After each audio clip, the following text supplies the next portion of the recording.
Design journeys. Traditional practices and crafts have been the carrier of culture through time. While design is an essential tool of innovation, in these practices, artisans have contributed enormously to the function and beauty of objects using their own ingenuity. It is an integral part of their lifestyle. In the India Report, 1958, Charles N.A. Ray Eames commented on the ubiquitous lota they saw everywhere. They said, of course, no one man could have possibly designed the lota. The number of combinations of factors to be considered gets to be astronomical. No one man designed the lota, but many men over many generations. House rules, यह session अब से हिंदी में है। कृपया अपना audio mute कर दें और वीडियो भी बंद कर दें। यह ऑनलाइन फॉर्मेट नया है। हम सब अपने निजी फोन और लोकल कनेक्शन से जुड़े हैं। तकनीकी खराबियां हो सकती है, जैसे अभी मेरे यहाँ लाइट चली गई और कंप्यूटर बंद हो गया। कृपया हमारे साथ बने रहें। आज लॉकडाउन का 59वां दिवस है। हमारी जिंदगी बदल रही है, शहर और गांव दोनों में, पर हमें आगे बढ़ना है और धैर्य के साथ। आज का पैनल प्रस्तुत करने में मुझे बहुत खुशी है। पद्मश्री लैला त्याब जी, ये एक जानी मानी क्राफ्ट डिजाइनर, राइटर और चेयरपर्सन दस्तकार है। ये एनजीओ को उन्होंने स्थापना भी की है। हमारी तरफ से इनकी क्राफ्ट जर्नी खमीर से शुरू हुई और पिछले लगभग 40 सालों से ये ग्रासरूट आर्टिजन्स के साथ काम कर रही हैं। खमीर और मेरे लिए पर्सनली आप डिजाइन मेंटर और रोल मॉडल भी हैं। Thank you. और मस्का लगाओ तन्वी। नहीं, मस्का नहीं है ये। खत्री अली मोहम्मद ईसा बांदी के मशहूर उस्ताद हैं। आपकी माता खत्री हाजरा बाई और आपकी वाइफ सकीना अली मोहम्मद को इकट्ठे सन 1976 में राष्ट्रीय पुरस्कार पुरस्कृत किया गया बांदनी में। आपका रिवॉर्ड, आप कहते हैं कि एक्सक्विजिट पीसेस बनाने से मिलता है। शहरों की एग्जीबिशंस में लेडीज और जेंट्स दोनों एक बराबर आपके पीसेस के लिए लड़ते थे। आज हमें कुछ पीसेस देखने का भी मौका मिलेगा। डॉक्टर इस्माइल खत्री, प्यार से इस्माइल भाई, दुनिया भर में मशहूर हैं अजरक ब्लॉक प्रिंटिंग प्रोसेस और डाइंग की मास्टरी के लिए।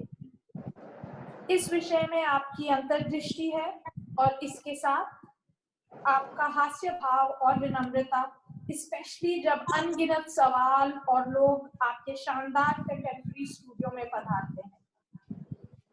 आपको honorary doctorate De Montfort University Leicester UK 2003 में पुरस्कृत किया हुआ। UNESCO award of excellence for handicrafts और राष्ट्रीय मेरिट सर्टिफिकेट भी पुरस्कृत किया है। बनकर श्यामजी विश्राम, प्यार से श्यामजी भाई, आप एक master weaver, entrepreneur power excellence और सकारात्मक इंसान हैं। आपको पुरस्कृत हुआ यूनेस्को सील ऑफ एक्सीलेंस और राष्ट्रीय पुरस्कार 2005 में। आपका जीवन एक उदाहरण है। आपका घर, आपका स्टूडियो, पहनाव और व्यक्तित्व स्लो लिविंग और सस्टेनेबिलिटी का एक अवतार है। आप अनेक कारीगरों के साथ जुड़े हैं, वीवर्स, स्पिनर्स और कच्छ के विभिन्न समुदायों जो एम्ब्रॉयडरी में काम करते हैं, जैसे रबारी, आहिर etc। आज हमारे साथ 4 उस्ताद एक नॉस्टैल्जिक जर्नी, उदासीन यात्रा पर जा रहे हैं। Over to you Laila. नमस्ते, केम छो, आदाब। मजामा। आज जब मैं तैयार हो रही थी, मैंने सोचा कि ये 3 उस्ताद के सामने मैं क्या पहनूं, अजरक पहनूं, बांधनी पहनूं, भुजोरी पहनूं। तो तीनों का मिलावट मैं नहीं कर सकी, मगर कम से कम मेरे पास बांधनी भी है और अच्छा मेरे पास अजरक भी है। ये सुहेल खाती का एक बहुत खूबसूरत साड़ी, और अगले बार श्याम जी भाई मैं आपका बुजोरी पहनूंगी, ठीक है? तो जैसा तनवीन ने कहा, मेरे लिए बस ठीक है। मेरे लिए कच्छ बहुत ही खास जगह है, क्योंकि मैंने मेरा क्राफ्ट का यात्रा यहीं शुरू किया था अभी 43 इयर्स अगो। और उस समय शायद श्याम जी भाई सिर्फ छोटे से बच्चे थे, मगर मैं अली मोहम्मद को बहुत अच्छी तरह से जानती थी, और इस्माइल भाई भी उस समय सीख रहे थे अपने वालिद से, और उनके वालिद को तो मैं बहुत बहुत मानती थी, और उन्होंने मुझे कच्छ के बारे में बहुत सिखाया। तो शुरुआत में मुझे ये पूछना है सवाल आप लोगों को, जिन्होंने कच्छ का भी अनुभव किया है, और हस्तकला और बुनाई, बांधनी और ब्लॉक प्रिंटिंग को देखा है कच्छ में होते हुए। तो सबसे पहले मुझे ये पूछना है कि ये छोटे से जिले में है, तो कच्छ एक बहुत ही छोटी जगह है, मगर इसमें इतना कला और हैंडीक्राफ्ट कैसा हुआ? क्योंकि अजरक, बांधनी, बुनाई के अलावा चमड़े का काम भी है, पीतल का काम भी है, तांबे का है, चांदी का है, लकड़ी का है, टेराकोटा भी है, हर किस्म कलाकारी, और हर एक गांव में अलग अलग किस्म की भरत कढ़ाई भी होती है। तो ये क्यों हुआ? आपको क्यों लगता है कि ये छोटी सी जगह में इतना सब कला और कारीगरी पैदा हुई है?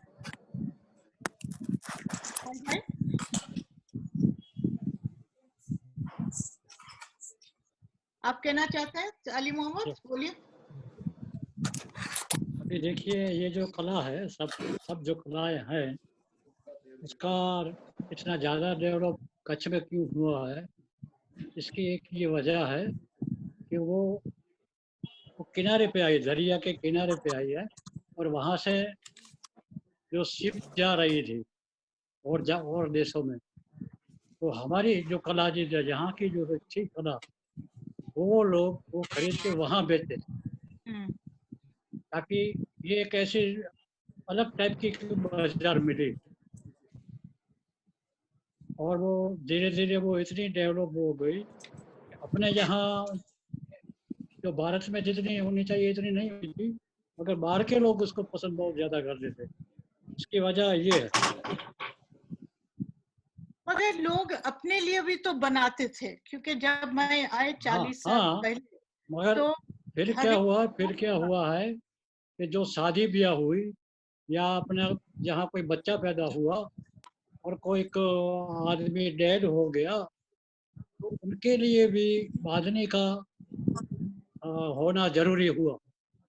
तो शादी में भी बांधने चाहिए, अगर बच्चा पैदा होता है तो उसको भी पहनने के लिए पहले बांधने चाहिए। और जब वो उसका जो डेड होता है, ये लेडीज है या जेंट्स है, तो उसके भी जानने के लिए वो बांधने की इस्तेमाल करते थे। यानी कि उसकी जो, जिसको बोलते हैं कि जनाजा जा रहा है, जो मरे हुए आदमी का जनाजा जा रहा है, तो उसके ऊपर जो औरत है तो उसी तरह का होता है, और अगर आदमी है तो उस अलग टाइप का उसका जो डिजाइन वगैरह होता था वो अलग होता था, ताकि ये सब यहाँ एक ऐसा लगा हुआ था कि ताकि सब लोग वो जान सके कि वो हरकत क्या हो रही है। अभी देखिए रबारी लोग हैं, तो उनमें भी जो दाने होते हैं, कोई सफ़ेद पहनता है, कोई लाल पहनता है, कोई ऑरेंज में पहनता है, तो उसकी भी एक और वजह होती थी।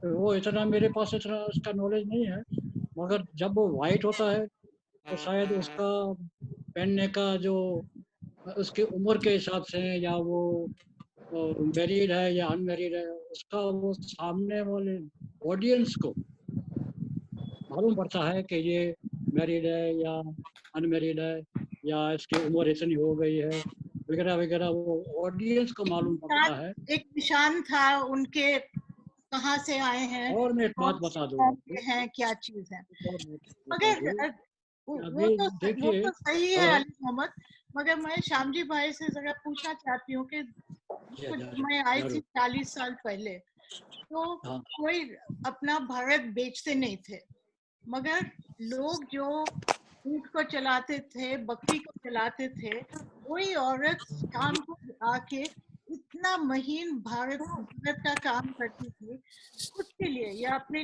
बेटी के लिए बेचने का उस टाइम दिमाग में आई नहीं।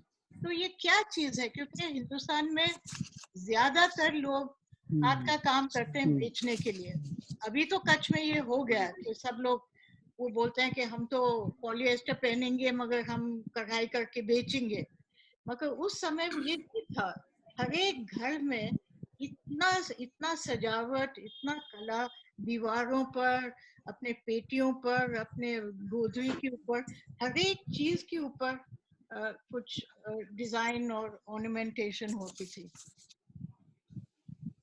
मेरा जब तक समझ है, हाँ। तो हमने जो हमारे बुजुर्गों से बातें सुनी है, कच्छ एक वैसे आइलैंड ही रहा है और सब समुदाय, हिंदू, मुस्लिम, खत्री, वीवर्स, वाडा, रबारीज, आहिर, सब उसी पूरे कच्छ में अलग अलग जगह में रहते हैं। और ये टाइम है वैसा आना जाना कम है जैसे अभी। तो पुराने टाइम में कच्छ एक ऐसा ही जगह है जहाँ पे सब समुदाय एक दूसरे के ऊपर डिपेंडेबल है और सबका काम भी चल रहा है और सब अपना शांति से और सुख से उसी एरिया में जी रहे हैं और जीवन निर्वाह कर रहे हैं। तो यही एक वजह है कि यही इनका लाइफस्टाइल भी यही हो गया है और सब समुदाय अपने काम से, अपने खूबियां से ही पहचानी जाती थी और वही काम वो समुदाय की पहचान बनती रहती थी। तो जैसे आप बता रहे हैं कि एम्ब्रॉयडरी है, हमने एम्ब्रॉयडरी बहुत पुराने समय की जो बात है वो खुद के लिए बनाना था। डावरी सिस्टम से लोग, बच्ची सब 12-15 साल की है तब वो एम्ब्रॉयडरी करना सीखती है और फिर उसकी शादी होती है, तब तक वो 6-7 साल 8 साल बनाएगी और फिर वो अपने ससुराल लेके जाएगी। और जिसका बोल रहे हैं कि सबसे अच्छा काम है, वो वही सोच के बनाती थी कि मैं मेरे ससुराल में जाऊं और सबसे अच्छा से अच्छा काम लेके जाऊं। तो मेरे को लग रहा है कि ये चीज धीरे धीरे और समुदाय में जो एम्ब्रॉयडरी कर रहे हैं उस समुदाय में वो कम होती गई, क्योंकि जितना महंगाई, उनका काम है गाय भैंस बकरी चराना और वो काम धीरे धीरे बारिश कम होने की वजह से कम हो गया और वो बाजार के साथ, वैसे तो बार्टर सिस्टम ही था, कोई समुदाय को पैसे का जरूर नहीं था, बुनकर हम बनाते और खत्री लोगों को देते, आहिर रबारी सबको देते, उसके बदले में अनाज या और चीजें हमको मिलती, तो कहीं पैसों का लेन देन ही नहीं था। उसी तरह में मेरे को लग रहा है कि एम्ब्रॉयडरी काम में भी वैसा ही होगा। और फिर जब ये लेन देन चालू हुआ तब उनको और चीजों के लिए पैसों की भी जरूरत हुई और तब ये चीज मेरा समझ है और हमने जो बुजुर्गों से बातें सुनी मार्केट में आया। हाँ, तो अभी हमको इससे थोड़ा हटके सोचना है कि जैसा मैं फिर से मेरा तजुर्बा कच्छ का दोहरा के, जब मैं आई थी पहले 1978 में, तो उस टाइम बहुत सूखा था और मेरे ख्याल से कुछ 4 या 5 साल से बिल्कुल कोई बारिश नहीं आई थी, तो पानी भी नहीं था, लोग बहुत ही भूखे थे और इस वजह से गुजरात सरकार ने ये गुर्जरी शुरू किया था और लोगों को काम देने लगे, काम खरीदने लगे और बेचने लगे और थोड़ा थोड़ा पैसा कच्छ में आ गया। और वो शुरुआत थी कि लोग को ख्याल आया कि ये जो कला हमारे हाथों में है, इससे कुछ पैसे भी बन सकते हैं और इससे हमारे परिवार को फायदा भी मिल सकता है। तो ये गुर्जरी शुरू हुई पूरे हिंदुस्तान में, गुजरात और कच्छ का नाम भी काफी मशहूर हो गया और लोग मांगने लगे, खरीदने लगे, बोलने लगे ये लफ्ज अजरक, बांधनी, ये सब लोगों को थोड़ा समझ में आने लगा और मांगने लगे। फिर उसके बाद बहुत बुरा भूकंप हुआ, इससे लगा कि पूरा कच्छ खत्म। और मुझे याद है ढमटका जाके इस्माइल भाई के घर जो बिल्कुल चूरा चूरा था, और उस टाइम बहुत से सरकार के लोग आए थे और विदेशी भी आए थे, सोसाइटीज भी आए थे, सब लोग रिलीफ करने के लिए। और मुझे याद है कि इस्माइल भाई ने कहा, वो खड़े थे अपना घर जहाँ बिल्कुल चूरा, और उनके घर वालों का भी देहांत हुआ था, सब चीज, मगर उन्होंने मिस्टर भसीन और मुझे कहा कि हमको लेन देन नहीं चाहिए, आप हमें हथियार दो, हम अपना जिंदगी फिर से बनाएंगे, जो कला हमारे हाथ में है उसी को लेके हम कच्छ को फिर से खड़ा करेंगे। और ये मैं कभी नहीं भूली हूँ। और मेरे ख्याल से अभी जो पूरे हिंदुस्तान में जो समस्या हुई है, ये कोविड की, ये वैसा ही एक जमाना है जिसमें कलाकारों को, कारीगरों को अपने हाथ का कला और अपनी जो ताकत और अपनी जानकारी और क्रिएटिविटी को लेके नया जीवन बनाना है। अभी सब चीज बदल गया है, मार्केट भी बदल गया, खरीदार भी बदल गया, सामान आने जाने का तरकीब भी बदल गए हैं, और अभी हम लोग को सोचना है कि कैसा करें। और मेरे ख्याल से जो कच्छ के जो कारीगर हैं, जिन्होंने ये सब चीजें पहले भी देखी हैं कि कैसा एक चीज, एक जमाना खत्म हो जाता है और नया कुछ बनाना होता है, आप लोग सच्ची पूरे हिंदुस्तान के कारीगरों को रास्ता दिखा सकते हैं। तो इसके बारे में मुझे आपका सलाह भी लेना है, और आपकी जो आपको लगता है, आपका तजुर्बा और सब, प्लीज। इस्माइल भाई आपसे तो सुने भी नहीं है। अभी हम शुरू करें आज। अच्छी खासी इंफॉर्मेशन ये हमारे अली मोहम्मद भाई और सामदी भाई ने आपको दी है। और कच्छ भी क्या है कि वो जो मुसीबत थी जो अर्थक्वेक की, वो सिर्फ कच्छ में ही थी, बाकी की दुनिया सब बराबर थी, और बाकी की दुनिया में से काफी सारी हेल्प लोगों को मिली। लेकिन ये जो चीज है ये तो पूरी दुनिया के अंदर है, न केवल हमारे साथ है। तो मेरा मानना तो ऐसा है कि अगर हम अभी कोई डिजाइन के लिए सोचेंगे या बिजनेस के लिए सोचेंगे, ये तो उचित नहीं है कि हमें यही सोचना है कि बीमारी भी खत्म हो और रोजगार भी निकलता जाए, और हम 10 करोड़ भले न कमाए, लेकिन अपना गुजारा भी चलता रहे और सामने टारगेट बीमारी भी खत्म होती रहे।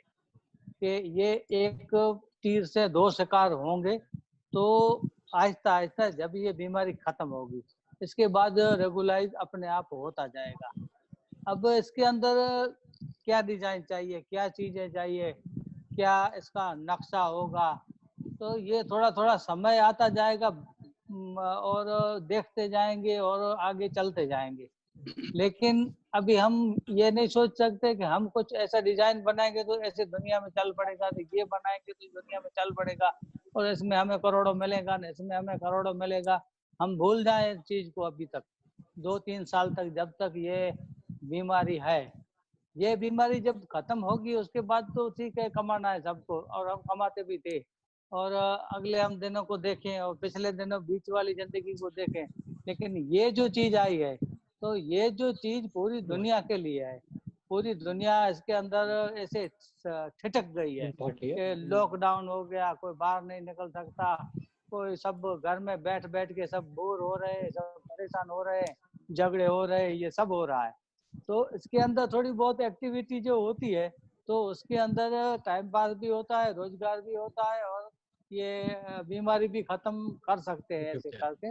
तो ये मेरे को लगता है ऐसा ये जो समय आता जाएगा, तो उसके दरमियान ऐसे आइडिया भी आते जाएंगे और हम इसके ऊपर अमल करते जाएंगे तो होता जाएगा। जैसे अर्थक्वेक में आपको लगता है कि अभी जब आने जाना कम हो गया, न विदेश से बायर्स आ सकते हैं, न हिंदुस्तान के लोग आ सकते हैं, न आप लोग बाजार में जा सकते हैं, आपको लगता है कि ये लोकल मार्केट फिर से शुरू हो जाएगी? लोग हाँ, हो एक सकता दूसरे है। का सामान खरीदने लगेंगे। जब आप हाँ, उन लोग को लीवाई हाँ। जीन नहीं मिलेगा, ये नहीं मिलेगा, तो वो फिर से ये हो सकता है लोकल मार्केट जो लोग पहले जमाने में पहनते थे, या अभी भले नया फैशन पहने, लेकिन अगर बाहर से कपड़ा इधर नहीं आ रहा और इधर से बाहर नहीं जा रहा, तो लोगों को कपड़ा तो पहनने के लिए हाँ, चाहिए। तो ये लेकिन आपके लिए सबसे एक मौका है। मौका है।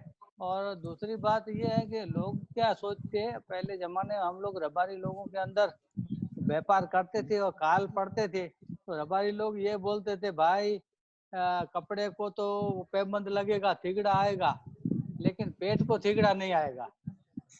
ऐसा बोलते थे कि कपड़े को तो पैबंद भी लगा लेंगे, लेकिन पेट को पैबंद नहीं लगा सकते।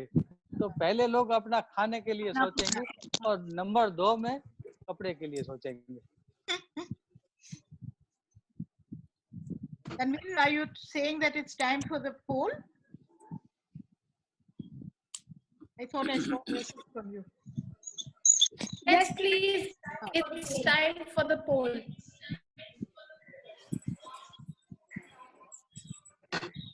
The first question, please come in.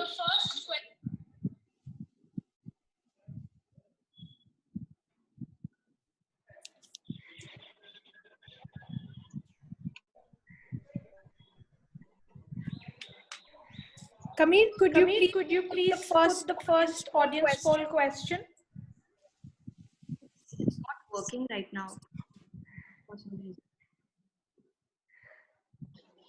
The poll is not working. I think we have to continue with the conversation. Shall we just carry on? Yeah. Okay. तो ये एक मुद्दा था कि कच्छ वाले और कारीगरों ने क्या सीखा है ये इतने साल। खुशी का जमाना, समस्या का जमाना, मार्केट में बहुत डिमांड होने का, फिर डिमांड कम होने का। तो हम लोग Can you hear me? हाँ जी।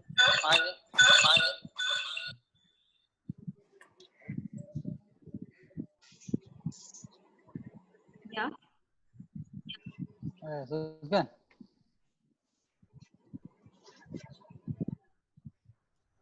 Kamir, could you please put the first audience poll question?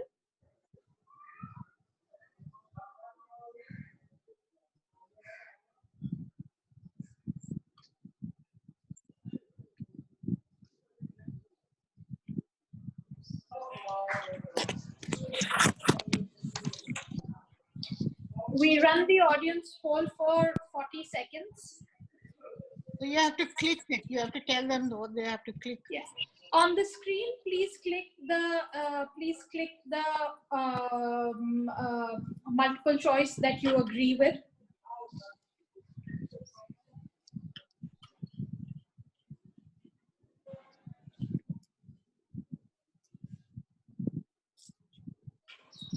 Aishwarya, are you getting there? There it is. Yeah.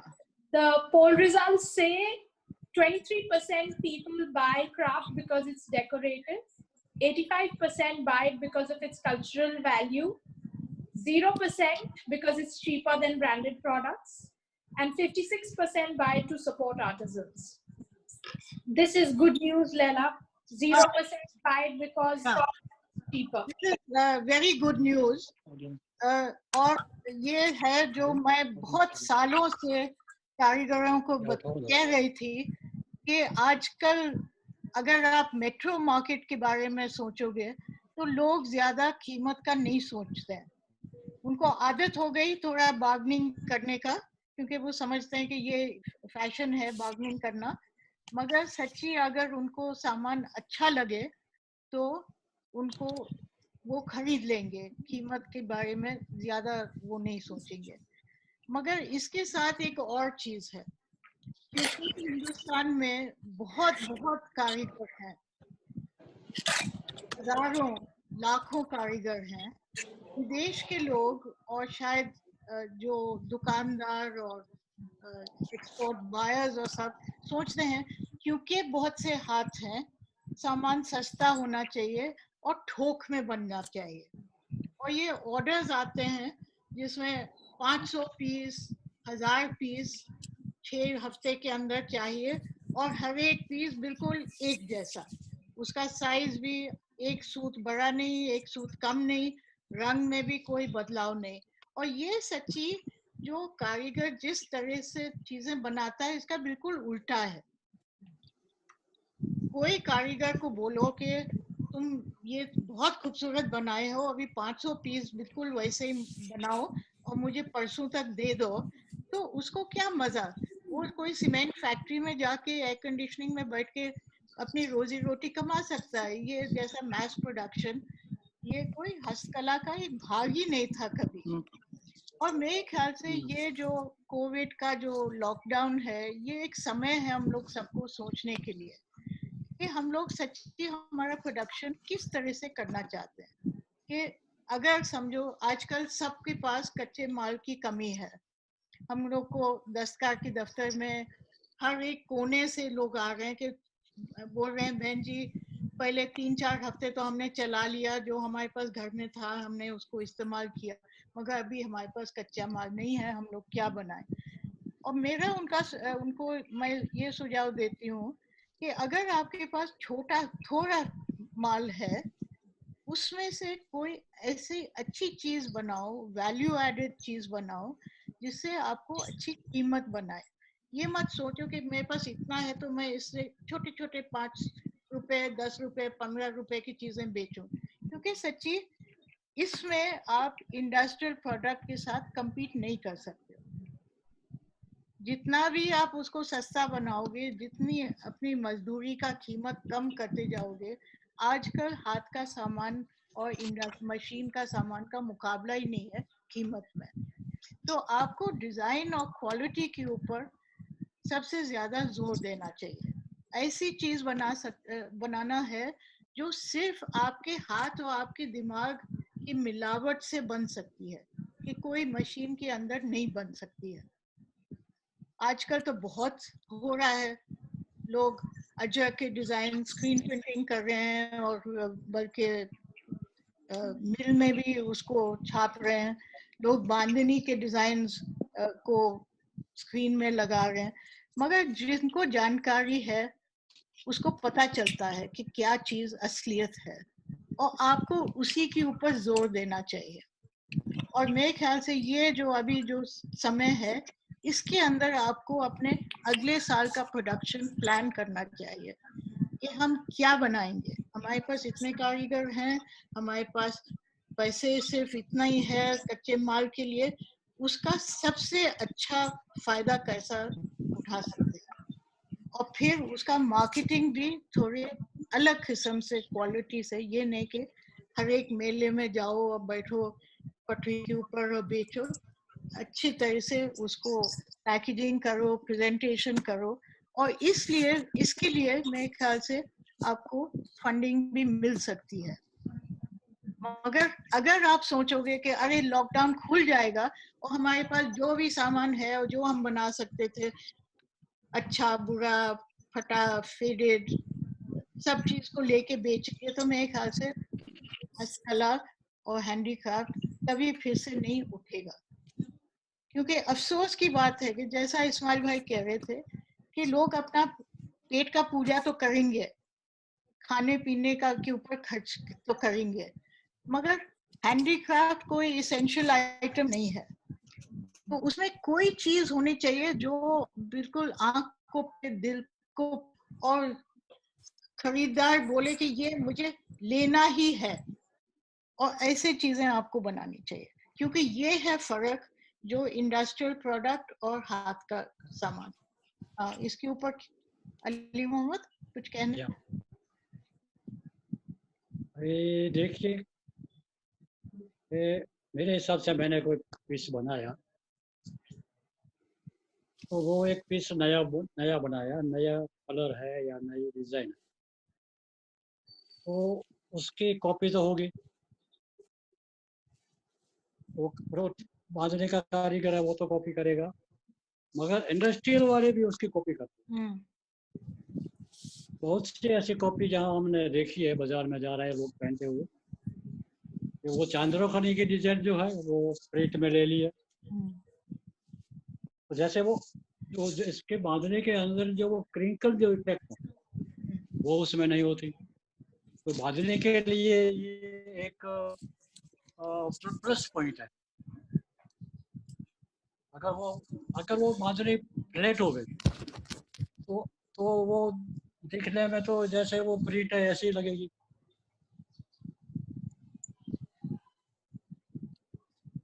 तो जो ये जो प्लस पॉइंट है वो आपने ऐसा सुना है कि जो जापान में जो बांधने का जो किमोनो बनाते हैं उसमें जो उनकी एक बेल्ट बनाते हैं किमोनो में, तो वो जो बेल्ट है उसमें कोई ऐसी ट्रीटमेंट देते हैं जिससे उसकी जो क्रिंकल इफेक्ट है वो परमानेंट हो जाती है। मगर मैंने बहुत ट्राई की कि मैं ये परमानेंट कैसे होती है, मगर किसी ने मुझे सही जवाब तो दिया नहीं है। मेरी कोशिश अभी चालू है कि ये परमानेंट उसकी जो इफेक्ट है जो क्रिंकल की वो कैसे रह जाए ताकि वो प्रिंट से अलग हो जाए और उसकी वैल्यू जो है वो वैल्यू रहे। हाँ, तो इसके ऊपर आप काम कर रहे हो? अभी इसमें मैंने ऐसा सुना है कि उसमें कुछ कपड़ा अलग टाइप का होता है। अच्छा। ये कहता है कि उसमें कुछ मेल जोल का कपड़ा होता है तो उसमें हो सकता है, और अगर वो 100% जो प्योर है तो उसमें ये इफेक्ट नहीं आएगी। मगर जो भी हो, एक मेरे पास ऐसा एक सैंपल है जो वो भी कहते हैं जिसको, जो उसका बेल्ट जो होता है किमोनो का, तो वो अभी तक मेरे पास आज 20 साल हो गए, वो ऐसा ही मेरे पास पड़ा है। उसको मैं देखता हूँ तो ऐसा लगता है कि वाह क्या बनाया उन्होंने। मैं लीगो का कलर लगाया है कपड़े में भी, देखो कपड़ा भी बेहतरीन कपड़ा है तो सिर्फ बहुत बेहतरीन, और वो जैकार्ड टाइप का ऐसा बनाया है। तो अगर हम काम करते हैं तो हमको सब साइड देखनी चाहिए कि कपड़ा कैसा है, कपड़े की क्वालिटी कैसी है, उसमें रंग कैसा अच्छा रहेगा, कौन सा कलर अच्छा रहेगा, उसमें बांधने के डिजाइन कौन सी बनाएंगे। तो ये हर जो पॉइंट होता है वो पॉइंट सोच के हमें अपना जो बनाना चाहते हैं वो बनाएंगे। अब ये बात हो गई। अभी मैं एक और बात बता दूं कि जो मार्केट अपने को जो लेना है उसकी मैं एक मैं इसका पॉइंट बता दूं कि हम क्या बना सकते हैं, हम क्या बना सकते हैं, तो हम क्या कैपेबल है बनाने के। तो आप जो कैपेबल है उसकी मार्केट की तुम शोध करो कि मेरी जो कैपेसिटी है वो मार्केट कहाँ है, ताकि उसकी वैल्यू होगी। आप हर कोई किस्म बना के रख देंगे कि ये बनाया तो उसकी कोई वो तो मार्केट की कोई वो नहीं रहता है। अगर मार्केट अच्छे काम की लेनी है तो अच्छा काम आप कर सकते हैं, तो वो अच्छी मार्केट में आप जाइए। अगर आप ये थोड़ा सा लोअर काम कर रहे हैं तो आप उस मार्केट में जाइए। तो ये एक सही तरीका रहेगा, मेरा ये अंदाजा है। इस्माइल भाई, आप सुन रहे हो? सुन सकते हैं? हाँ। अभी आपके अजरक में मेरे ख्याल से ब्लॉक बनाने के अलावा, डिजाइन बनाने के अलावा, रंग बनाने के अलावा 17 स्टेजेस हैं अजरक प्रिंट को पूरा करने में, है ना? अलग। तो ये आपको लगता है कि जो नई पीढ़ी है वो ये सब करने के लिए तैयार है? है। और आपको क्यों लगता है कि अभी तक जवान लोग ये इतने कठिन और मुश्किल प्रोसेस को करने के लिए तैयार हैं? मतलब ये अभी तक ये जो तैयार है इसका मतलब ये था कि सामने इनको लेने वाले लोग थे, कि जो मार्केट था कि जो पुरानी जो चीजें हैं जो मेहनत लग के होती है तो उसकी तो वैल्यू है और है। जैसे अभी अली मोहम्मद भाई ने बताया कि जो कुछ प्रयत्न कर रहे हैं कि ऐसा कुछ हो कि जो टिकाऊ हो जावे, टिका रहे। तो अजरक में और बांधनी के अंदर, बांधनी जो है वो भी औरतें पहनती थी हमारे पास, वो सिंगल बांधनी होती थी, जो स्कर्ट पहनती थी, हम उसकी साड़ियाँ बनाई थी उसके, आपको याद हो तो। याद है। तो ये जो रंग है, यहाँ के जो मापक थे, इस गर्मी की वजह से, इस धूप की वजह से और इस ठंड की वजह से उसकी जो तासीर थी, और वो लोगों को अभी दुनिया क्या वापस आ रही है, कि दुनिया आगे बढ़ गई बहुत सारी, फिर अभी ये वापस आ रही है कि पहले जो क्या था वो हमको चाहिए। अब जो हम पे पहले आए तो अपना काम चल रहा है, न केवल हमारा, पूरे गांव का, पूरे 2-3 गांव का काम चल रहा है। वजह क्या हुई कि एक चीज को उन्हें समझाया गया कि ये अजरक है, ये ऐसे बनती है, इसकी ये खासियत है, और यहाँ जो इंडस वैली के जो लोग थे वो ये पहनते थे। इसकी वजह क्या थी कि यहाँ पे रात को इतनी ठंड पड़ती है ये रण के अंदर, कि तेल भी जम जावे, और दिन में इतनी लू लगती है, गर्मी होती है, तो एक कपड़ा दोनों टाइम के अंदर सपोर्ट करता था ये, कि गर्मी भी देता था और सर्दी भी देता था। फिर दूसरा इसका एक लॉजिक था कि वो लोग जाते थे वहाँ अपना मवेशी चराने को, तो व्हाइट डेजर्ट के अंदर, तो व्हाइट डेजर्ट पार करके सामने जमीन होती थी, वहाँ ये चरते थे। वहां पे कभी कभी कोई बीमार पड़ गया या बहुत ही गर्म हवा लग गई, बेहोश हो गया, तो अभी ये व्हाइट कपड़ा पहन के व्हाइट डेजर्ट में जब जाएंगे ना तो कुछ पता नहीं चलेगा कि वहां पे कोई आदमी मिस भी हो गया, हम इसको ढूंढ नहीं पाते। तो इसकी वजह से ये ढूंढ पाते हैं कि ये ऐसा कुछ काला काला वहां दिख रहा है, वहां जाके देखते हैं तो वहां आदमी पड़ा हुआ है, उसको लाया। पीछे सारे ऐसे लॉजिक होते थे, और ये अभी दुनिया जानना चाह रही है कि ये क्या थे, तो ये दुनिया भर में तो चल गया। लेकिन अभी हमारा विषय ये है कि ये बीमारी से हम कैसे बाहर निकलेंगे, और हमारा पेट भी कैसे पालेंगे, और बीमारी को कैसे खत्म करेंगे। लेकिन इसका रास्ता हमें हमारे ग्राहक ही दिखाएंगे। ग्राहक ही हमको डिमांड करेंगे कि तुम यार इतना चौड़ा बना दो ना तो ये हमको चाहिए, या इतना लंबा बना दो तो ये हमको चाहिए। और उसमें ऐसा है कि कुछ लोकल चीजें भी इस्तेमाल करके बना सकते हैं। हमने जब अर्थक्वेक हुआ था तब जो हमारा जर्मनी हम जाने वाले थे, 200 वूल की शॉल थी हमारे पास, वो सारी दब गई, इसके अंदर हॉल हो गया। तो हमने 2 कपड़े रख के बीच में इस वूल को डाल के एक गुदड़ी बनाई थी, और जत लोग जो है वो काथा का काम जो करते थे सिलाई का, उनसे कराई थी। तो हमारे एक दोस्त को दिया था अहमदाबाद के, वो गामठी वाले को मैंने प्रेजेंट किया था, उसको इतनी पसंद आई तो उसने ऐसे ही हमारे पास से 50 बनवाई। फिर उसके पास एक आदमी आया था इनका मेहमान बन के, सुबह को वो उठा और वो है ने मेरे साथ जाएगी और ये डालता हूँ थे। तो ये एक चीज ऐसी बनी कि जिसके अंदर उनको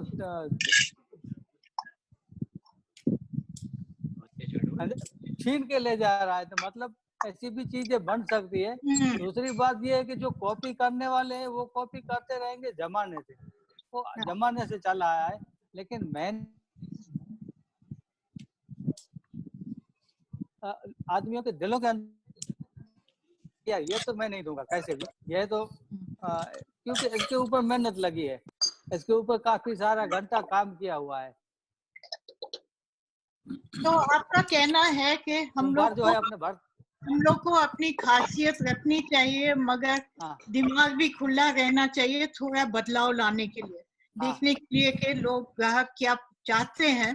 और हमारा मेहनत के साथ फैशन का थोड़ा जालमेल करेंगे तो उसको सही डिमांड कुछ और हो जाती है। I think we are ready for the next audience poll, isn't it? That's right, Laila. Request you to please put the audience poll, Kamir. Mandika.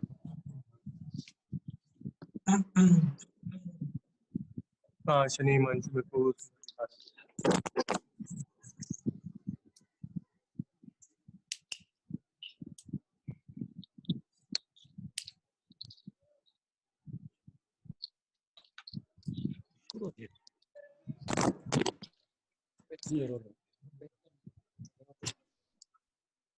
Mandika.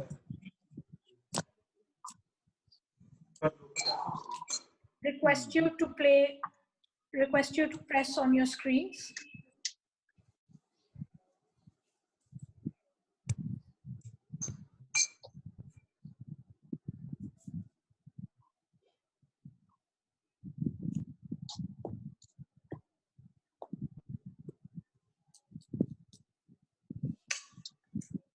Are we ready? Come in. There it is. There it is on the screens. The question was, what is the major challenge for crafts?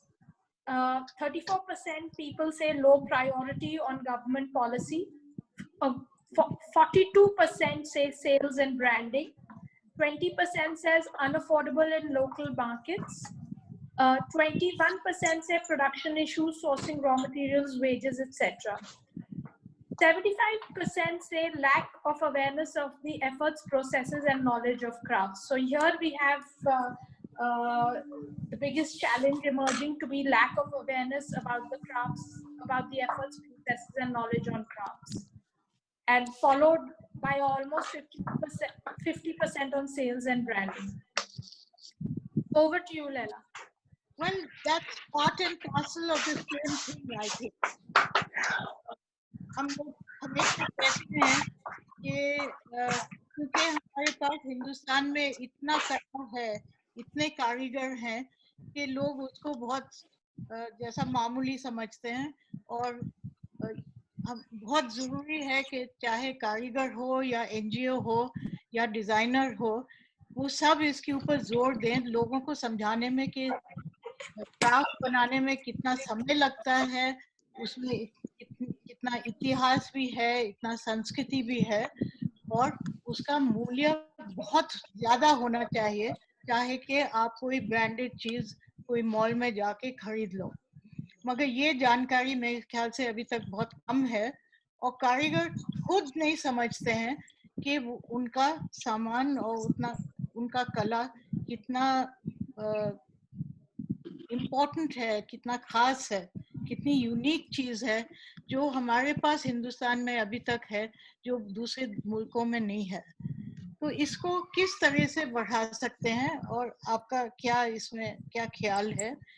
और मुझे इसके साथ एक चीज जोड़नी है कि हम लोग पहले ये नई पीढ़ी की बात कर रहे थे, और इस्माइल भाई ने कहा कि नहीं, कच्छ में तो जवान लोग अपने कला में रहना चाहते हैं, अपने जो भी उनके पास जो है, वो काफी लोग दोबारा भी आ रहे हैं जो शहर में गए थे और फिर वापस आ रहे हैं चीजें बनाने। ये जो साड़ी जो मैंने पहनी है सुहेल खत्री की, वो मेरे ख्याल से कोई केमिस्ट की दुकान में काम कर रहा था, और फिर वो वापस आया भुज दोबारा अपने खानदानी काम सीखने, और अभी तो पूरे सिर्फ हिंदुस्तान में नहीं मगर विदेश में भी उसके चीजें इतने डिमांड में है।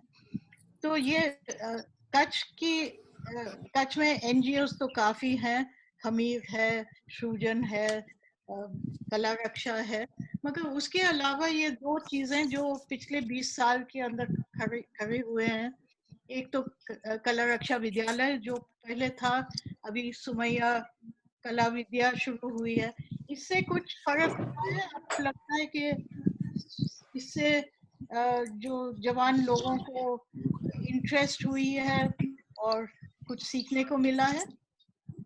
अच्छा, ये कौन है, इसको भी पूछ लेते हैं, है? ये नया जनरेशन है हमारा। आप बुनकर बनोगे कि नहीं? है? हाँ, मैंने आपका फोटो देखा लूम के ऊपर बैठ के। हाँ, तो बताइए, आपके खानदान के बहुत से लोग कला रक्षा और सुमैया कला विद्या में शरीक हुए हैं, आपको क्या लगा उसका? हमारा जो भी कच्छ का जितना भी अलग अलग क्राफ्ट है, उसमें नएपन का सख्त जरूरत होता रहता है, और नयापन ही इस चीज को जिंदा रखता है। तो जब तक हमारा समझ है, क्योंकि एक टाइम ऐसा था, जैसे आप 78 में आए तब अकाल का समय था, और उस टाइम में प्रभा बेन शाह थे, बशीर साहब, जैन साहब, आप, लैला जी, सब मिलके एक वो टाइम को बहुत अच्छी तरह से वापस निकाला सबकी सोच से। तो वैसे करते करते पूरे क्राफ्ट में, खास करके बुनाई में भी, और वो समय चला गया। 90 में और कुछ चेंजेस आए। 2000 में आते आते हमारा काम का मशीन ने कॉपी भी किया, तो और सब कुछ काम धीरे धीरे नीचे आ गया, यानी कि नयापन में इतना आया नहीं। तो उसी टाइम कला रक्षा विद्यालय, बाद में सोमैया, ये 2 विद्यालय ऐसे आए कच्छ में, जिससे हम बोलेंगे कि कच्छ के पूरे काम को प्राण मिल गया, जैसे सांस मिली उसको। और वो जब तक मेरा समझ है कि पुराने टाइम में हम जो भी चीज बनाते थे, हमको पता है कि ये टर्बन या ब्लैंकेट या शॉल इसी आदमी के लिए है और इसी समुदाय के लिए है। तो वो एक संबंध बनता रहता था। और वो चीजें कुछ टाइम बीच में, जैसे हमने बीच में प्रोडक्शन का काम लिया, वो प्रोडक्शन ये काम में आ ही नहीं सकता है। अगर आएगा तो उसकी खूबी है वो धीरे धीरे कम होती जाएगी। विद्यालय की आने की वजह से पूरे नए जो भी कारीगर हैं उसमें आए। और मेरा मानना है कि जो कच्छ के पुराने टाइम में हम आसपास के जो समुदाय हैं उससे कनेक्टेड थे। तो जैसे कि हमने आज तक जितना भी नया बनाया है वो कुछ भी नया नहीं बनाया है। जो भी हमारे पुराने चीजें ही थी उसमें से कुछ नयापन लिया और बाजार के साथ कनेक्टेड हुए। तो मेरे को लग रहा है ये जो विद्यालय ने उसी काम को थोड़ा सा और बेहतर तरीके से और बड़े तरीके से काम किया। तो जो भी क्राफ्ट है, मेरे को लग रहा है कि जो भी काम और सोच और जो तरीका और जो डिजाइन को रखने की रीत जो पुराने चीज से आएगी, जो पुराना है, पुरानी परंपरा है, और उसके साथ हम फैशन को जब इन्वॉल्व करेंगे तभी उसका लाइफ है वो लंबा और जिंदा रहेगा। तो ये यही चीज विद्यालय ने की। हाँ, ये मिलावट, अपना पुराना परंपरा और संस्कृति और डिजाइन और बनाने का तरीका और नया डिजाइन और नया इस्तेमाल करने की चीजें बनाने का जो होती है वो बहुत जरूरी है। क्योंकि जितना भी खूबसूरत सामान बनाओगे, अगर कोई उसका इस्तेमाल नहीं कर सकते हैं तो उसका फायदा नहीं है। और अगर बिल्कुल आप कच्छ में बैठ के कोई मैगजीन को देख के कोई विदेशी सामान बनाओगे, वो भी नहीं बिकेगा क्योंकि लोग वहीं खरीद लेंगे। बना रहे हैं। तो ये चीज, ये जो मिलावट पुराना और नया, ये एक बहुत ही महत्वपूर्ण चीज है, मगर ये बहुत ही नाजुक है, इसको करना आसान नहीं है।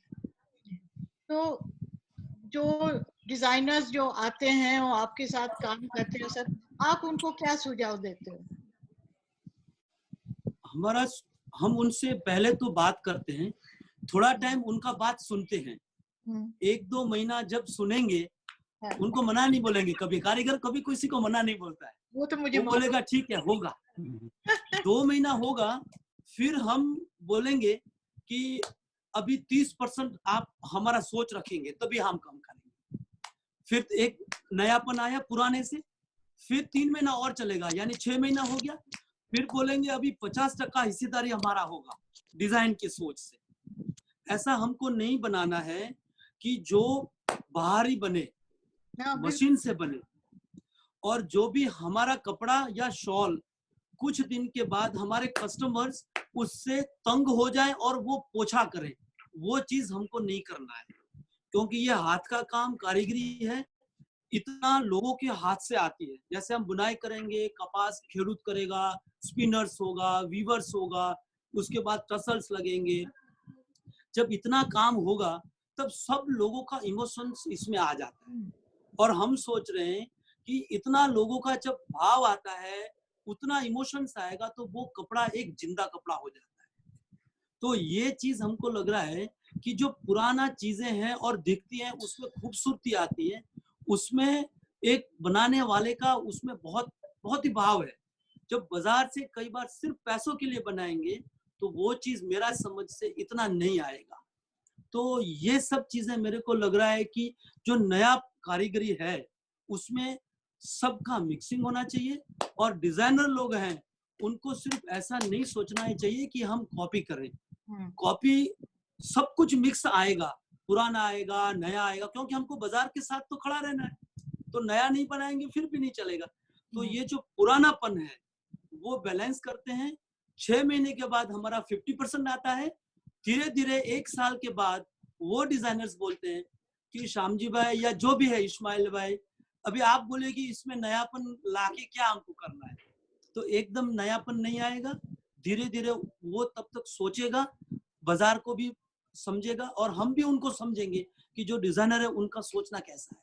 कई बार वो हमारी सोच से मैच नहीं भी होते हैं, तो 6 महीने के बाद बोलते हैं कि हम आपसे काम नहीं भी कर सकते।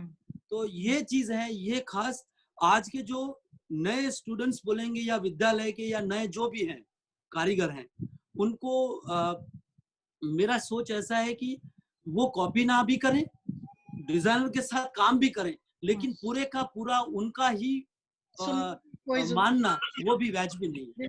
उससे कारीगरी धीरे धीरे खत्म होती जाएगी। मुझे लगता है कि ये आत्मविश्वास कि ये हमारी परंपरा है और हम जानते हैं कि इसमें क्या बन सकता है, क्या नहीं बन सकता है। आपके आइडियाज लेने के लिए तैयार हैं, मगर ये हम बनाएंगे और हम इससे खुश रहना चाहते हैं। ऐसी चीज नहीं बनाओ जो जिससे आपका दिल नहीं लगे। अच्छा, ये सवाल हमेशा उठती है कि जब डिजाइनर और आपका संबंध होता है, पार्टनरशिप होती है, कोई डिजाइनर आके आपके साथ काम करते हैं, डिजाइन देते हैं, आप बनाते हैं, ये किसका है? ये आपका है या उनका है डिजाइन? नहीं, कई बार ऐसे होता है कि जब उनका 30% से नीचे है तब तक तो पूरा उनका ही रहेगा। जैसे हमारा हिस्सेदारी सोच में 50-60% से ऊपर जाएगा, तब काफी डिजाइनर्स ऐसे हैं जो आजकल जब ऑनलाइन सेल होता है तो वो जो भी कारीगर है उनका नाम भी रखते हैं, क्योंकि ये एक दोनों का समझ पैदा है। और जब वो लोग बोलेंगे कि सिर्फ हमारा ही काम है, तब भी नहीं चलेगा, क्योंकि हम बना के उनको देते हैं। आपका नाम, आपकी कला का नाम का भी मूल्य है ना, वो भी एक लेबल है, डिजाइनर लेबल है। अगर बोलोगे ये भुजोरी का शॉल है, उसमें भी कुछ है, और ये आपको हमेशा। इस्माइल भाई, आप कुछ बोलना चाह रहे हैं? हाँ, बस अभी तो बोल चुके काफी ज्यादा। कुछ क्वेश्चन हो तो बताइए, तो फिर थोड़ा और कुछ कह देंगे आपको। नहीं, मुझे आपको क्योंकि हम लोग ने डिजाइन और बदलाव के ऊपर काफी बात की है, तो मैं चाहती हूँ कि आप लोग सब मुझे दिखाओ एक पीस जो बहुत पुराना है और एक पीस जो आप सोचते हो कि हाँ इसमें हमने कुछ नयापन डाला है, तो दिखाइए। अच्छा, आपने आपकी तिजोरी खोली है, दिखाइए अभी। हाँ, बताइए। क्योंकि लोग हमेशा, जिनको ज्यादा जानकारी नहीं है, वो हमेशा सोचते हैं कि क्राफ्ट कभी बदला नहीं है, तो पहले बनता था वो बनते जाता है। मैं जानना चाह रही हूँ कि कितना बदलाव आया है। बदलाव में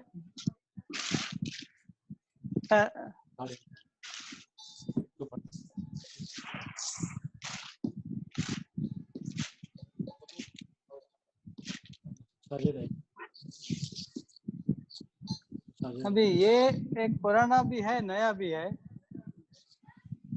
ये मसाला तो हमने अभी यहाँ लॉकडाउन के टाइम में ऐसी जान नमाज बनाई। दिखाई दे रहा है? हाँ, दिखाई दे रहा है। ये तो मैं बहुत अच्छी तरह से जानती हूँ। हाँ, तो अभी जो लॉकडाउन था, लॉकडाउन घर पे बैठने का था, एक ही आदमी था, काम करता था, तो हमने मस्जिदों के लिए जान नमाज बनाई। एक धामड़का की मस्जिद के लिए बनाया 21 मीटर लंबा, और हमारे ये मस्जिद के लिए बनाया 15.25 मीटर लंबा, एक सब के लिए। और ये पुराने जमाने में हमारे दादा परदादा, हमारे फैमिली के तो ऐसी चीजें बनाते थे, आज भी है और काफी सारी वो कीमत रखती है, वैल्यू रखती है, डिजाइन रखती है। हम देखते हैं तो पुरानी ये याद है वो ताजा होती है। फिर यहाँ बैठ के मैं तो ये थोड़ा पुराना ही कर रहा था कि जैसे ये है, ये एक चुन्नी है जो मालधारी बूढ़ी औरतें पहनती थी। रमेश मलिर खानी होता। फिर हमने एक मलिर बनाया, मलिर। अब मलिर का अभी क्या है कि जैसे जैसे काम करते जाते हैं ना, तो वैसे वैसे हम लोगों को भी समझ आ जाती है। मलिर खाना, मलिर अपना कि ये बड़ा वो मसला है जिसके ऊपर 3-4 आदमी पहन सकते हैं।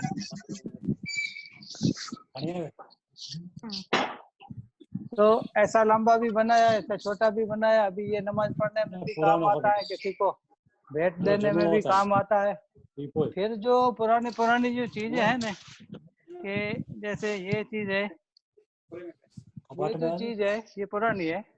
तो इसकी हमने साड़ियाँ बनाई थी, आपको याद हो तो। दोहरे कपड़े में बजे अभी भी हमने बनाई है 4, इसमें 2 तो खाली एंटी को डाई करके रखी थी और निकल गई थी। तो ये जो चीज है ने, ये अपने नयापन भी ला सकती है और चल भी बिजली और लाल। देखो ये है ना, ये मलिर है, ये जत लोग पहनते थे, लेकिन इसको इसकी थीम क्या है हमें पता नहीं थी।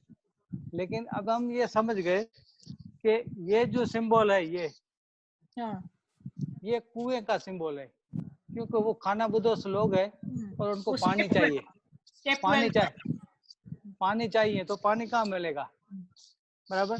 फिर ये विंड का सिंबल है, हवा का। तो किस कहाँ बैठेंगे तो मच्छर कम लगेंगे, गर्मी कम लगेगी या सर्दी कम लगेगी, ये सारा सोचते थे। फिर ये तीसरा, ये लड्डूडो है, ये लड्डूडो है। अभी लड्डूडो उसको बोलते हैं कि उनका जो सामान है ना, उसको वो लोग लड बोलते हैं। तो एक घास आती है आरंडी करके, उसका वो वीविंग कर लेते हैं। फिर जहाँ पे बैठते हैं वहां पे एक इधर लगाया ऐसा हट जैसा बना के अंदर रहते हैं। जब जाते हैं तब रोल करके ले जाते हैं। तो जब रोल करते हैं तो उसका जो ये होता है ना फिंगर, जैसे ये फिंगर जो हुआ, ये फिंगर, तो ये हुआ लड्डूडा, ये बराबर। अच्छा, अभी इसके अंदर एक मटका, ये जो है दादा, ये मटका पानी का ये लोग 3 जगह इस्तेमाल करते थे और ऐसा मटका कच्छ में बनता है। ये इनको पानी के लिए भी काम आता था।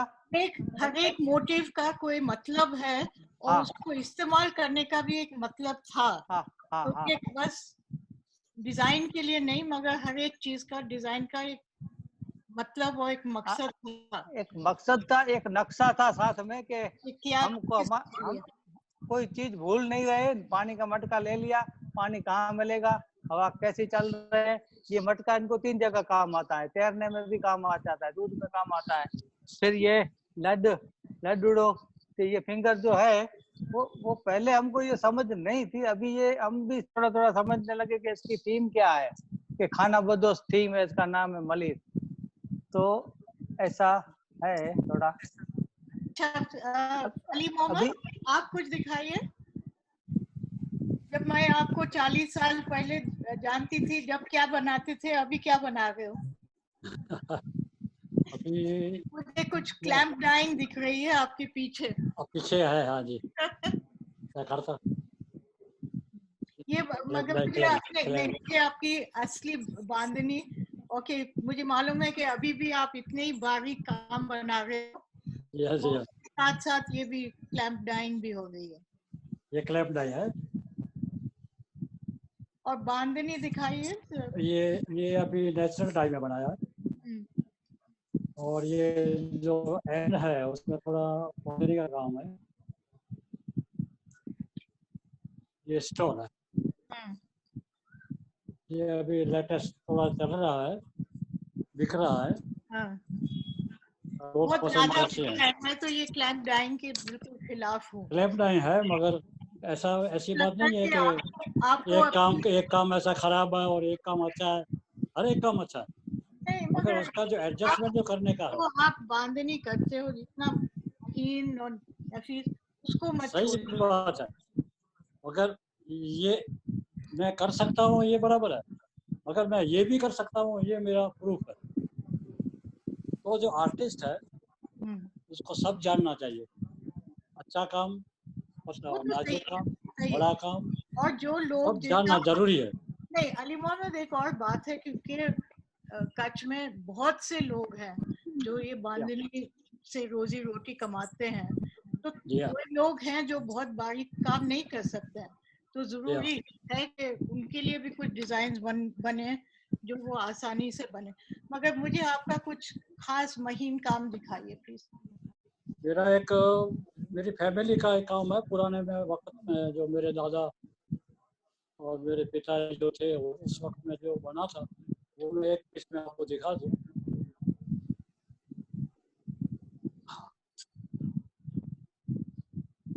ये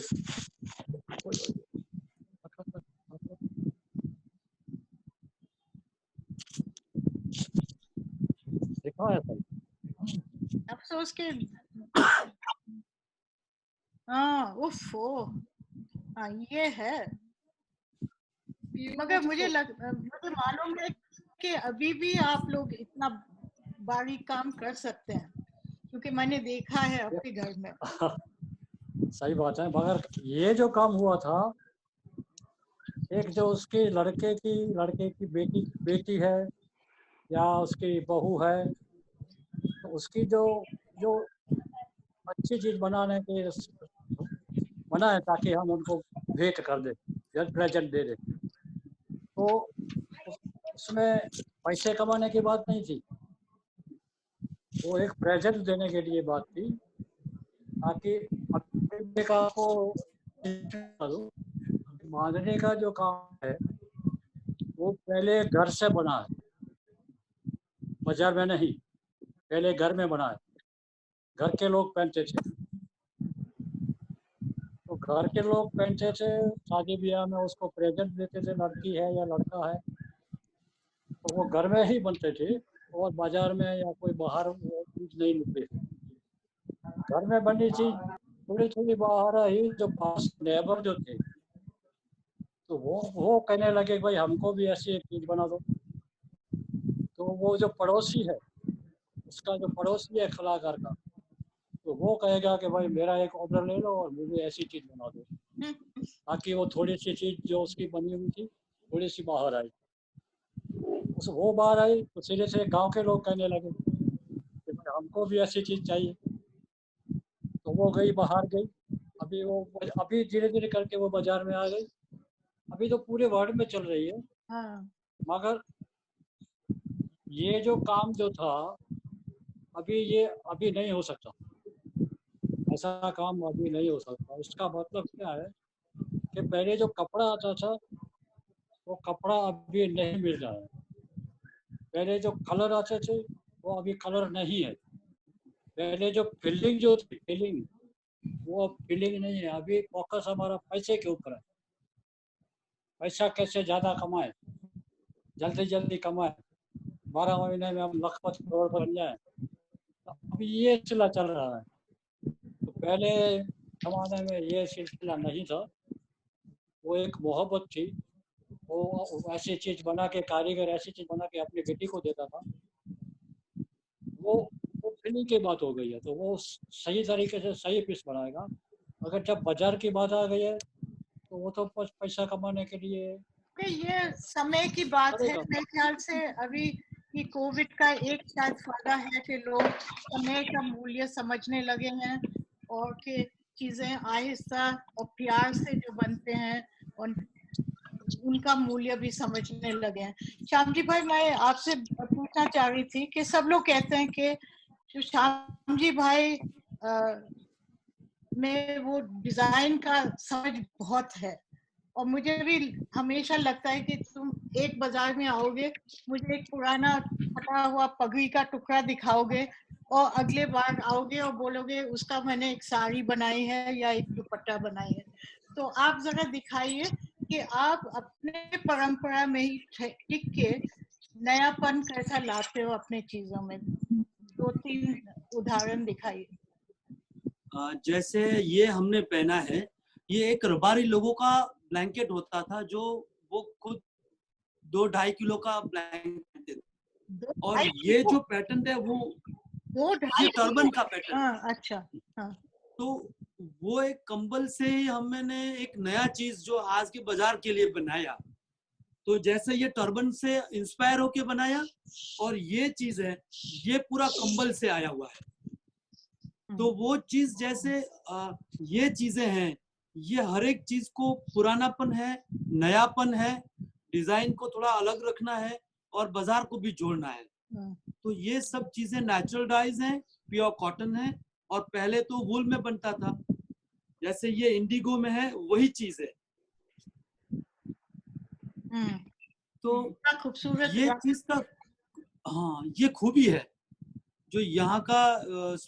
पहले तो ये चीज टेम्पल जो बोलेंगे हम, इसको सांची कोर बोलते हैं। तो बीच में से एक शटल आएगा और यहाँ से वेफ्ट हर एक धागा इंटरलॉक होगा। तो ये टेक्निक सिर्फ कंबल में होती है। तो आज के दिनों में ये चीज स्टोल्स हैं और शॉल्स में भी है, और बाजार के साथ जो भी है वो बाजार में, और कॉटन में भी है कि साल भर पहन सकते हैं, ऐसी चीज नहीं कि सिर्फ सर्दी के सही। हाँ ये पूरा कॉटन ही है और नेचुरल डाइज। लवली। तो ये है मेरे ख्याल से रास्ता कि आपको देखना है कि आपका खजाना क्या है। खजाना ये पुराने चीजें भी हैं, आपके हाथ में जो कला है वो है, आपके दिमाग में जो आपके बुजुर्गों की कहानियां भी हैं, वो सब चीज को मिला के आपको कुछ बनाना है, तो इससे दुनिया को जाग उठाएगी। तो यही है जो हम सिर्फ काम को काम नहीं देख के, एक साधना है, तभी ये काम एक परंपरा से नयापन और उसमें एक जिंदापन आता है। हमारा समझ ये रहेगा। Tanveen, I think we must be. Yes, we are a little. इतनी अच्छी बात चल रही है कि 1 घंटा किधर निकला कुछ पता नहीं चला। मेरे यहाँ अभी तक लाइट नहीं आई है तो मैं थोड़ा नर्वस हो रही हूँ, बट नेवर माइंड। सबसे पहले मैं बस 1-2 पॉइंट्स बताना चाहूंगी। हमारे पास बहुत क्वेश्चंस हैं, हमारा टाइम 6:30 तक था, पर इतने इंटरेस्टिंग क्वेश्चंस हैं कि मैं ये क्वेश्चंस लेना चाहूंगी। और इससे पहले कि हम क्वेश्चंस में जाएं, मैं सारे ऑडियंस को का शुक्रिया करना चाहती हूँ कि आपके इतने क्वेश्चंस हैं और इतनी अच्छी पार्टिसिपेशन रही हमारे इस शो के लिए। Thank you. आशीष कोठारी का क्वेश्चन है, इनकी संस्था कल्पवृक्ष और ने खमीर के साथ 2 साल के लिए वीवर स्टडी की थी। तो उन्होंने लिखा है कि एक उनकी स्टडी में जो मुद्दा आया था आगे, वो था फ्रिजिलिटी ऑफ लॉन्ग डिस्टेंस मार्केट्स। तो जो अभी हम कोविड के टाइम में देख रहे हैं। एक ये स्पेसिफिक सवाल है, और श्यामजी भाई ये आपके लिए है। हम अगर प्रोडक्ट्स महंगे रहे तो हम उनको लोकलाइज कैसे कर सकते हैं? हमारे प्रोडक्ट्स जो हैं अभी क्राफ्ट्स के, वो सारे महंगे हैं, तो वो लोकल मार्केट्स में कैसे चल पाएंगे? लोकल मार्केट में हमारा समझ है कि जो भी लोकल मटेरियल यहाँ का होगा, पुराने टाइम में क्या था कि जैसे रबारी लोग हैं या आहिर है, वो स्पिन करके यान हमको देते थे और हम उसमें से प्रोडक्ट बना के उनको वापस देते। तो एक पार्टनरशिप था एक तरीके से, जो आज के दिन में थोड़ा सा अगर पार्टनरशिप वापस चालू हो, एक तरीका वो है, या दूसरा तरीका है कि ये डिजाइन का प्लेसमेंट्स को बदलाना पड़ेगा पूरा। अगर हम काम नहीं हमको हमारे पिताजी ने एक बार बोला था कि आप फाइन से फाइन अगर काम करेंगे तब उसका लिमिट आएगा, और वो काम सबके लिए फायदा रूप नहीं रहेगा। जब आप मीडियम या मोटापन होगा काम में, जैसे कंबल है, वो कंबल सब जगह काम आ सकता है, पहनने में, ओढ़ने में, बिछाने में, तो सब लोग ले सकते हैं। वो कॉटन भी बनाएंगे, वूल भी बनाएंगे। तो कहीं ना कहीं हम मटेरियल को बदलेंगे, कहीं ना कहीं हम डिजाइन के प्लेसमेंट्स को बदलेंगे, तभी वो चीज एक प्राइस के लेवल में आएगी और वो लोकल बाजार के लिए सही रहेगा। मेरा समझ ये है। हर एक को अलग अलग चीजें रेंज रखनी चाहिए। ये नहीं कि एक सही। बुकर सिर्फ बहुत महंगे चीजें बनाए और उसका एक रेंज होना चाहिए कि लोकल मार्केट के लिए भी, मेट्रो मार्केट के लिए भी, विदेशी मार्केट के लिए। बिल्कुल बिल्कुल। एक और सवाल इसी से संबंधित है कि हमने बार्टर सिस्टम या जजमानी की बात करी। आपने बोला कि जो वीवर, जो स्पिनर थे, वो आहिर कम्युनिटी थी, वो स्पिन करके लाती थी वीवर के पास अपना यार्न, और वीवर फिर शॉल बनाते थे। एक और सवाल जो आया है कि क्या पॉसिबिलिटी है को क्रिएशन और कोलैबोरेशन इस जजमानी सिस्टम, बार्टर सिस्टम को वापस लाने की, और शायद क्या ऐसा हो सकता है कि इसमें हम पैसे का भी इस्तेमाल ना करें? ये सबके लिए सवाल है, नेहा गांधी की तरफ से। इस्माइल भाई आइडिया था आइडिया। हाँ नहीं हिम्मत ये दुनिया के एतबार से ये तो मुश्किल बात है कि जो चीजें अभी उनको मोबाइल चाहिए, तो मोबाइल कहाँ से निकालेंगे बाटा सिस्टम से? तब तो पैसा ही चाहिएगा। आजकल तो लोगों की सब चॉइस से अलग हो गई है, उनकी जरूरियातें अलग हो गई है। ठीक है, वो खाने पीने का मसला था तब तक तो ठीक बात थी, लेकिन आजकल तो खाने पीने से 10% रह गए, 90% दूसरी चीजें आ गई है। अभी क्या करेंगे? ये तो थोड़ा मुश्किल लग रहा है मुझे तो। बिल्कुल सही, बिल्कुल सही। हाँ, ये मतलब पूरे संसार को अगर दुनिया को समझ में आए कि मोबाइल का कीमत और एक बहुत खूबसूरत बांधनी की साड़ी का कीमत एक ही है, तो शायद ये बंटवारा हो सकता है। ये तो हाँ, ये हो सकता है। मेरे ख्याल से ये वही सवाल है। लेकिन वो तो वो एक साड़ी के लिए हो सकता है, एक साड़ी के लिए हो सकता है, 2 के लिए हो सकता है, ज्यादा तो फिर तो इसको सेल करना पड़ेगा, या तो फिर जहाँ से रंग खरीदते हैं वहाँ मोबाइल दे दे।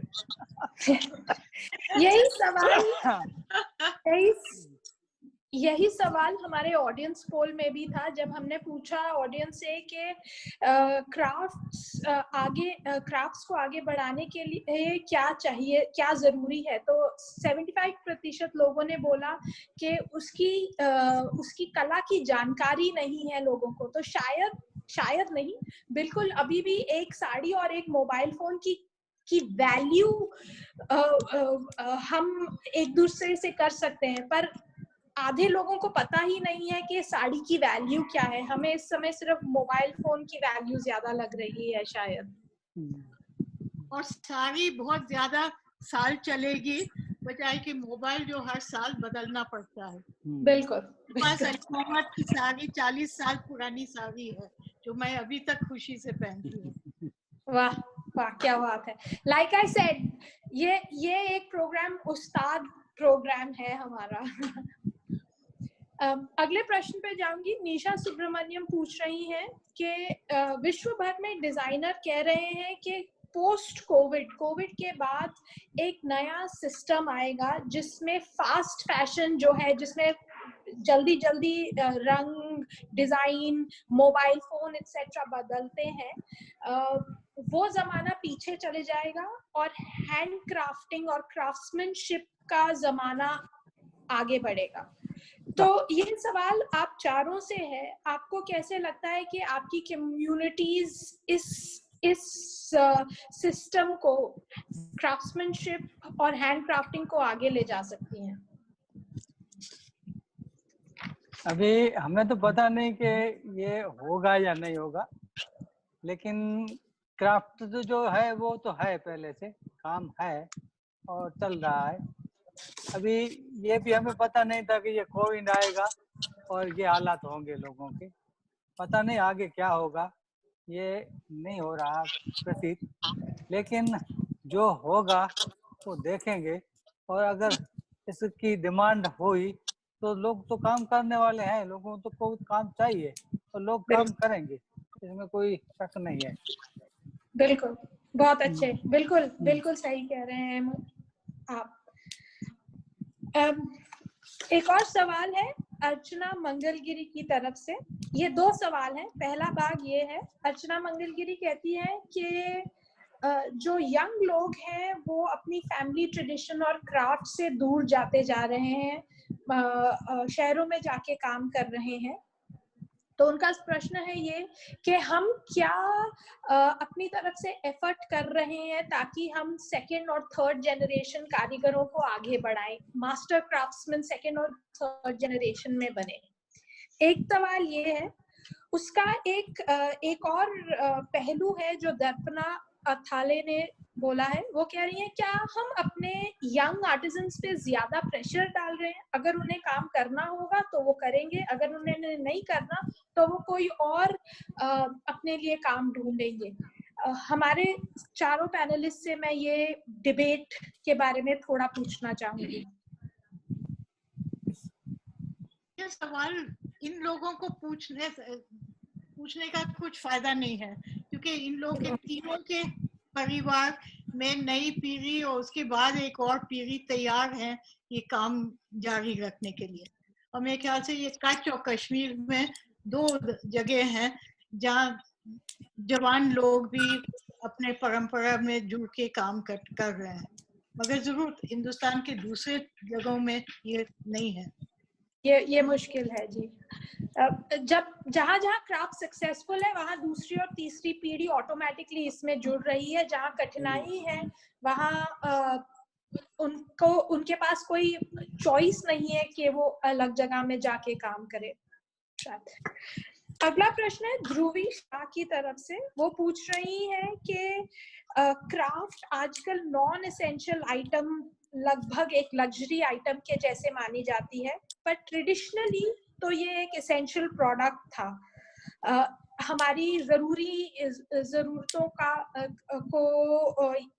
के लिए था। तो इसके ऊपर कोई कमेंट आप लोगों की तरफ से? So many alternatives now. I mean, it's what Ismail Bhai was saying, that at one time people had to have cloth to wear, and it was automatically handcrafted because it was hand woven, hand ornamented. Now there's so many other types of cloth available. There's mill cloth, there's loom cloth. So I think it still in a way is an essential commodity, but it is in competition with a whole lot of other That's alternatives. Right. That's right. इस समय competition बढ़ गई है तो लोगों के पास और choice है। आप बिल्कुल। स्काई मॉरिसन का सवाल है, how is digital divide affecting the artisans? ये जो digital social media online versus physical shops का जो फिजिकल सेलिंग का जो पूरा कार्यक्रम है, ये आर्टिजन्स के लिए को कैसे अफेक्ट कर रहा है? क्या आपको लगता है कि आपको डिजिटल होना, ई कॉमर्स करना जरूरी है? श्याम जी भाई, इस्माइल भाई,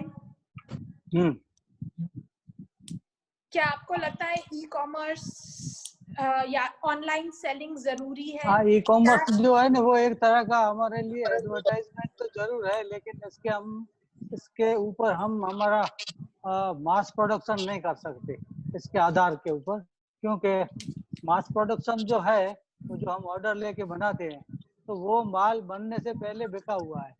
अब ये हम ई कॉमर्स करेंगे, हम उधर रखेंगे, फिर लोग पसंद करेंगे, खरीदेंगे, बाद हमें दूसरा कुछ बनाना पड़ेगा, और जो हम बनाएंगे वो बिकेगा या नहीं बिकेगा ये एक अलग बात है। इसके लिए डिजाइनर रखना है, ये सब करना है। लेकिन मास प्रोडक्शन के अंदर हमारे लिए अच्छा है कि वो जो है माल बनने से पहले बिका हुआ है।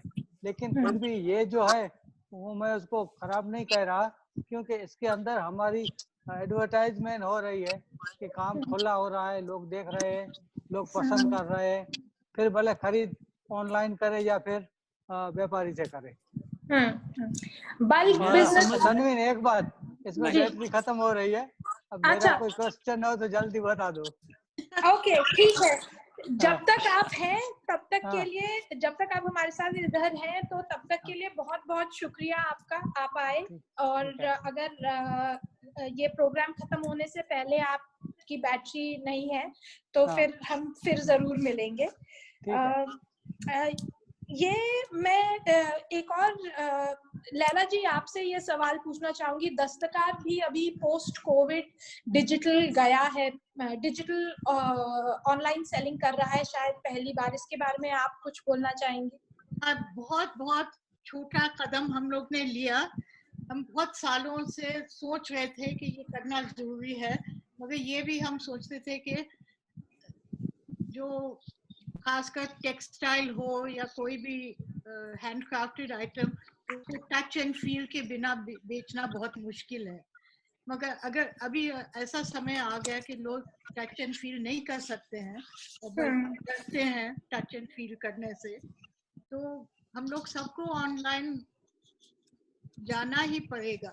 और हम लोग ने वो शुरुआत की है, मगर इसमें हम यही चाहते हैं कि हम बहुत अच्छे क्वालिटी का क्राफ्ट और खासकर one of a kind pieces बेचने की कोशिश करेंगे, और ये नहीं कि थोक में सामान बेचना। मुझे लगता है बहुत मुश्किल है और ये कारीगर के लिए अच्छा भी नहीं है, मगर ये एक शुरुआत है। बिल्कुल। जैसा ऑनलाइन वेबसाइट तो अभी बन रहा है, मगर हम हमारे फेसबुक पेज और हमारे जो दस्तकार सोसाइटी का जो वेबसाइट है उस पर थोड़ी चीजें हम लोग ने डालना शुरू कर दिया है। और यही कहती हूँ कि थोड़ी चीजें हैं जो सब कारीगर बना सकते हैं, बहुत ही खूबसूरत महीन चीजें, और ये कभी कभी बाजार में नहीं बिकती हैं, क्योंकि बाजार में सामान लोग आते हैं सोच रहे कि हम 500 रुपए 1000 रुपए खरीदेंगे, ज्यादा नहीं खर्च करना चाहिए। बाजार में डिस्प्ले करने का, उसके ऊपर करना, ये सब चीजें मुनासिब नहीं है। तो काफी चीजें बाजार में नहीं बिकती हैं जो मेरे ख्याल से ऑनलाइन में बहुत अच्छा हम फोटोग्राफी करके उसको सजा के डिस्प्ले करें तो ग्राहक खरीदने के लिए तैयार होते हैं। और बिल्कुल सिर्फ एक हफ्ता हुआ मगर काफी अच्छा रिस्पांस आ रहा है और हम उम्मीद रख रहे हैं कि इसको और आगे ले जाएं। Super super. एक कमेंट है जो मैं फटाफट पढ़ूंगी और एक आखिरी, दो बहुत जरूरी सवाल हैं, मैं दोनों लेने की कोशिश करती हूँ। मीनाक्षी बत्रे CAF इंडिया से कह रही हैं कि कोविड के बाद लोग एक स्लो लिविंग की तरफ, उन्होंने ये शब्द तो नहीं बोला, ये मेरा शब्द है, स्लो लिविंग की तरफ जा रहे हैं, और कहती हैं कि आर्टिजन्स एक बहुत बेहतरीन एग्जाम्पल है सस्टेनेबल लाइवलीहुड के लिए। तो ये सारे कारीगरों के लिए एक जरूरी एक अच्छा कमेंट है कि थैंक गॉड लाइट आ गई। That is post COVID. Right. आज मैं स्पेशली अपने स्टूडियो आई हूँ ताकि मुझे अनइंटरप्टेड इंटरनेट मिले। यहाँ पे अच्छा इंटरनेट है घर से ज्यादा, और एंड मौके पे 5:30 बजे लाइट चली गई। ओके, तो ये एक के हमारा जो कारीगरी है वो एक सस्टेनेबल लाइवलीहुड का उदाहरण है, वो एक कमेंट आया है। और ये डिजिटल डिवाइड के बारे में हमारा जो चौथा वाला वेबिनार है जो होगा 5 मई को, उसमें हम यंग आर्टिजन्स के साथ बात कर रहे हैं कि वो ऑनलाइन सेलिंग कैसे कर सकते हैं। So request everyone to please stay tuned for the 5th May session on Friday. 5th June. 5th June sorry. Pooja तना का सवाल है कि एक उनका भी ये कमेंट है कि काफी जो कंपनीज हैं वो बेस्ट कारीगर्स को प्रोटोटाइपिंग के लिए बताती हैं, पैसे खर्च होते हैं, सैंपल्स बनते हैं, पर ऑर्डर्स उन्हें नहीं मिलते। जो कारीगर सैंपल्स बनाते हैं उन्हें ऑर्डर्स नहीं मिलते। तो वो उनका सवाल है क्या हम इस प्रथा को कैसे बदल सकते हैं? कोई कमेंट्स? जो बड़ी कंपनीज हैं वो बेहतरीन आर्टिजन से अपने सैंपल्स तो बना लेती हैं पर उन्हें वापस ऑर्डर नहीं देती। सैंपल बना के देना ही नहीं चाहिए, या फिर शर्त रखनी चाहिए कि हमारे सैंपल की कॉपी नहीं करेंगे आप लोग तो हम सैंपल बना के देंगे, वरना नहीं देंगे। वो जो एग्रीमेंट करते हैं उस एग्रीमेंट में मना करना चाहिए ऐसे लोगों को। बिल्कुल बिल्कुल बिल्कुल। And craftspeople should share the names of companies who indulge in bad practices. Yes, that's another good idea. Yes. So I have been, Tanveen, Yes. I have been told that I cannot leave the screen without sharing some information with all of you. Yes, और please. ये बात है कि ये एक मौका है आप लोगों को नए डिजाइन और नया सामान बनाने, और आप लोग को मालूम है कि हर साल वर्ल्ड क्राफ्ट काउंसिल ये अवार्ड ऑफ एक्सीलेंस का कार्यक्रम करते हैं, और इस साल उन्होंने उसका टाइम भी एक्सटेंड किया है कि जुलाई के पहले हफ्ते तक आप एप्लीकेशन भेजने का समय है, और फिर साल के आखिर तक आपको सामान बना के भेजना है, और उसका कीमत भी कम कर दिया एप्लीकेशन का। तो आप जरूर कुछ बनाइए, क्योंकि ये एक मौका है कि आपका सामान पूरी दुनिया में दिखती है और उसका प्रचार हो सकता है। आई होप ये जो हमारे कच्छ के यंग आर्टिजन्स भी इस प्रोग्राम में ट्यून्ड है वो भी ये बात स्पेशली आपके लिए है। आई होप आप सुन रहे हैं और प्लीज इस टाइम का इस्तेमाल कीजिए बेहतरीन जिसे कहते हैं एक्सक्विजिट पीसेस बनाने के लिए, चाहे वो मैक्सिमम हो या मिनिमल हो, दोनों तरफ से। आखिरी एक सवाल जो मैं लेना चाहती हूँ वो शिल्पा शर्मा की तरफ से है। वो कह रही हैं कि कच्छ का जो क्लस्टर है वो इंडिया की क्राफ्ट्स में काफी आगे है, सबसे आगे है लगभग। जैसे लैला आपने बोला कच्छ और कश्मीर ये दो क्राफ्ट क्लस्टर्स बहुत आगे हैं। उनका सवाल है कि ये हम how can this be replicated, और प्रांतों में ये हम कैसे ले जा सकते हैं? मेरे ख्याल से दो तरीके हैं। एक तो कि कच्छ और कश्मीर में दोनों जगह बिल्कुल अलग हैं, मगर दोनों जगहों में क्राफ्ट पीपल को बहुत इज्जत दी जाती है। लोग कच्छ में भी और कश्मीर में भी अगर कारीगर हो तो उसको इज्जत मिलती है, उसको रिकग्निशन मिलती है, जो दूसरे हिंदुस्तान के भाग में ये नहीं होता है। क्योंकि जब कोई भी इंसान काम करते हैं वो सिर्फ पैसे के लिए नहीं काम करते हैं, वो चाहते हैं कि उनको कुछ इज्जत भी दी जाए, कि वो दी जाए। और अगर हम लोग सब सिर्फ खूबसूरत चीज़ों की इज्जत नहीं कर रहे हैं, मगर वो हाथ और वो लोग जो बनाते हैं वो खूबसूरत चीज़ें उनको भी इज्जत दें, तो मेरे ख्याल से पूरे हिंदुस्तान एक कच्छ या कश्मीर बन सकती है। बिल्कुल बिल्कुल। इस्माइल भाई आपसे इस लास्ट वर्ड्स, आपसे इस कार्यक्रम को अंत करने के लिए जो कंक्लूडिंग शब्द हैं रिक्वेस्ट करूंगी आप कुछ बताएं। किसके बारे में? ये क्राफ्ट दूसरी जगह क्राफ्ट ले जाने के बारे में? जी, और जी और ये भी कि मेरे ख्याल परसों ईद है कि कल ईद है, उसके लिए भी सबको मुबारक। कल है कि परसों आप मना रहे हैं?